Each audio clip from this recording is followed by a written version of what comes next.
Всем привет! И с вами снова канал Напряги извилины. И сегодня у нас 5 интересных загадок. И первая загадка. Такая старинная задача, которую любили задавать друг другу люди Древнего Рима. Вдова обязана оставшееся после мужа наследство в 3500 рублей разделить с ребенком, который должен родиться. Если это будет сын, то мать по римским законам получает половину доли сына. А если родится дочь, то мать получает двойную долю дочери. Но случилось так, что родились близнецы, сын и дочь. И вопрос, как следует разделить наследство, чтобы были выполнены все требования римского закона? Можете пока подумать. А мы переходим к загадке номер 2. Итак, условия загадки следующие. Когда начальник склада приехал на работу, к нему в кабинет постучался служащий. Он объяснил, что будто минувшей ночью видел сон о том, что в одном из помещений склада находится бомба, которая взорвется в 2 часа дня. Начальник отнесся к этому рассказу скептически, но согласился осмотреть склад. Во время осмотра бомба была найдена именно в том месте, о котором говорил служащий. Тогда вызвали полицию, бомбу обезвредили, предотвратили трагедию. Однако начальник, поблагодарив служащего, тут же его уволил. Уволенный не подкладывал бомбу, а его сон предотвратил трагедию. И вопрос, прав ли был начальник, уволив этого служащего? Вот такая вот загадка. А мы переходим к загадке номер 3. И здесь следующая ситуация, такая детективная загадка. Николай обратился в полицию с сообщением о попытке кражи в его доме. На место происшествия вскоре прибыли стражи порядка. «Вчера вечером я вернулся домой пораньше», — говорит Николай, — «и собрался поужинать. Как вдруг в комнате жены что-то упало. Я бросился туда и увидел лежащую на полу разбитую старинную вазу, которая очень была дорога жене. В этот же момент я увидел, как из входной двери выбежал человек. Я кинулся за ним, но мои очки тотчас запотели от холода. Из-за этого я споткнулся о грабли, упал и потерял незнакомца из виду». «Не могу понять», – вступил в диалог полицейский, – «почему вы, Николай, пытаетесь ввести меня в заблуждение, ссылаясь на какого-то мнимого преступника? Будет гораздо лучше, если вы просто расскажете жене, как все произошло на самом деле». И здесь вопрос, почему же полицейский сделал такие выводы? Почему он не поверил Николаю? Да, и вот такая интересная детективная история. А мы переходим к загадке номер 4. И здесь ситуация следующая. В некотором городе ввели новый порядок. Теперь каждого, кто хотел попасть в город, на входе останавливали стражники и задавали один и тот же вопрос: «Зачем ты хочешь войти в город?»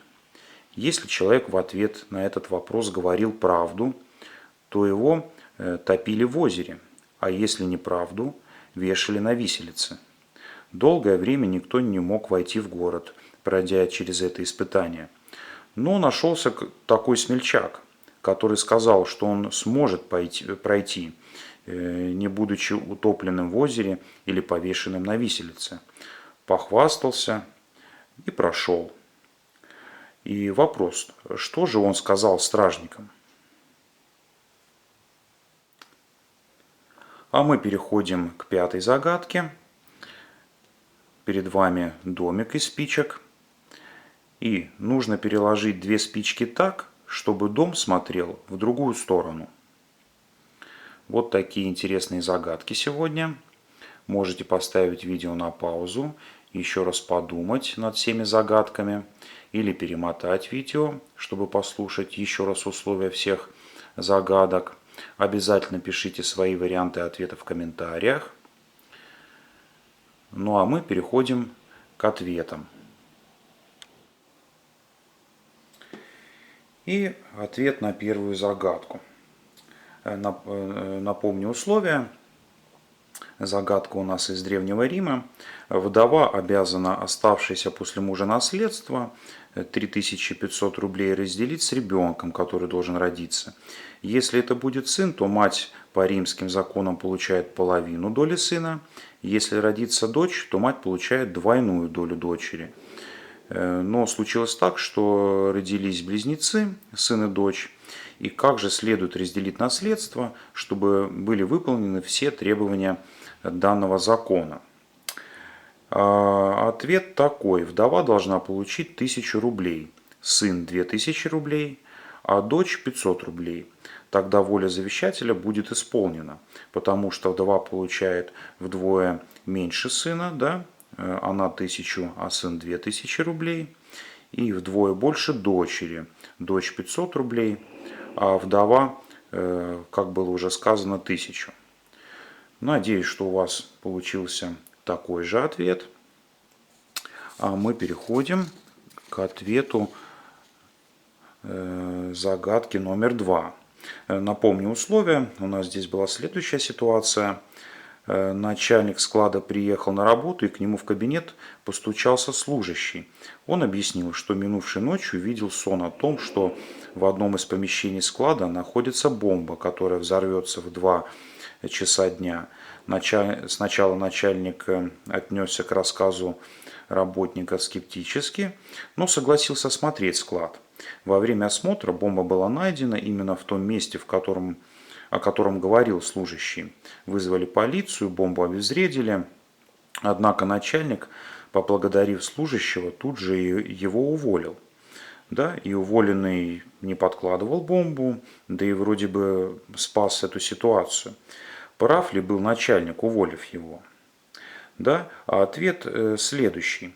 Уволенный человек работал ночным сторожем. Он должен был бодрствовать всю ночь и выполнять свои обязанности. Однако, если он видел сон, сделал вывод начальник, значит он спал. Поэтому его и уволил. Вот такая ситуация случилась. И загадка номер 3. Здесь была следующая ситуация. Некий Николай обратился в полицию, да, и рассказал следующее, что вчера вечером он вернулся домой пораньше, собрался поужинать, как вдруг в комнате жены что-то упало. Он бросился туда и увидел лежащую на полу разбитую вазу, которая была его жене очень дорога. В этот же момент он увидел, что кто-то из входной двери выбежал, он кинулся за ним, но его очки тотчас запотели на холоде. Из-за этого он споткнулся, упал, потерял этого незнакомца из виду. Но полицейский ему не поверил. Вот. И почему же он не поверил Николаю? Да? А ответ следующий. Стекла очков запотевают при переходе из холодного помещения в теплое, но никак не после выхода из теплого дома на улицу. Знав этот факт, полицейский сделал вывод, что Николай врет. Видимо, сам разбил эту вазу. Вот такая загадка. И 4-я загадка, мне кажется, немножко посложнее. В некотором городе ввели новый порядок. Теперь каждого, кто хотел попасть в город, на выходе останавливали стражники и задавали один и тот же вопрос. Зачем ты хочешь войти в город? Если человек в ответ на этот вопрос говорил правду, то его топили в озере, а если неправду, вешали на виселице. Долгое время никто не мог войти в город, пройдя через это испытание. Но нашелся такой смельчак, который сказал, что он сможет пройти. Вот. Минуя все эти препятствия, да, утопления или повешения на виселице. И что же он сказал страже? А он ответил на вопрос, зачем ты хочешь войти в город, он ответил, чтобы меня повесили. Если он сказал правду, его нужно утопить, но тогда выходит, что он солгал. Если же он солгал, его нужно повесить. Но если его повесить, то выходит, что он сказал правду, а следовательно, его нужно утопить. Поэтому непонятно, правда ли это или неправда, то, что он ответил. И поэтому стражники его пропустили. Вот такой вот ответ. И ответ на пятую загадку. Нужно переставить 2 спички так, чтобы дом смотрел в другую сторону. Ну и мы берем первую спичку, переставляем ее сюда. И теперь берем вторую спичку, переставляем ее сюда. И у нас получается, что домик теперь смотрит в другую сторону. Ну а на сегодня это все. Всем большое спасибо. Ставьте лайк этому видео. Кто еще не подписался на канал, обязательно подписывайтесь. Нажимайте колокольчик, чтобы не пропустить новые видео. До новых встреч. Пока-пока.